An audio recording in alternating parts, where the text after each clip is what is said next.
భగవంతుడు ఎవరిని వరిస్తాడో వాడికి ఆత్మజ్ఞానం కలుగుతుంది అన్నాడు. అప్పుడు మనకు సందేహం వస్తుంది, భగవంతుడు వరించడం అంటే ఏమిటండి, ఎలా వరిస్తాడండి, మేమేం చేయక్కర్లేదండి, అయితే ఆయన వరించడానికి కొంతమందిని ఎంచుకున్నాడు అంటే ఆయనకి పక్షపాతం ఉన్నట్టేగా, అదేమిటిది ఇంత చేసి పురుష ప్రయత్నం అని చెప్పి మళ్ళీ భగవంతుడు ఎవరిని వరిస్తాడో వారికి మాత్రమే ఆత్మజ్ఞానం కలుగుతుంది అంటే ఆయన ఏం చేస్తే వరిస్తాడో లెక్క ఉండాలి కదా, లేకపోతే ఆయన కొంతమందిని ఎంచుకుంటాడా?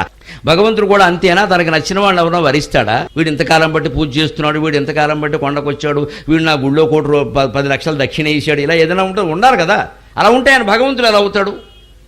ఆయనకు పక్షపాతం ఉండకూడదు కదా. దానికి సమాధానం రమణ మహర్షి మహానుభావుడు ఏం చెప్పాడు అంటే, అబ్బాయి సూర్యోదయం అయితే పువ్వులు వికసిస్తాయి అంటారు కదా, అన్ని పువ్వులు వికసిస్తాయా అన్నాడు ఆయన. కానీ కమలం దాని జన్మ ఎంత గొప్పది అంటే తనని తాను సూర్యకిరణం పడగానే వికసించేట్టుగా తీర్చిదిద్దుకుంది. మనల్ని మనం అలా సన్నిధానానికి తీర్చిదిద్దుకుంటే భగవంతుడు మనల్ని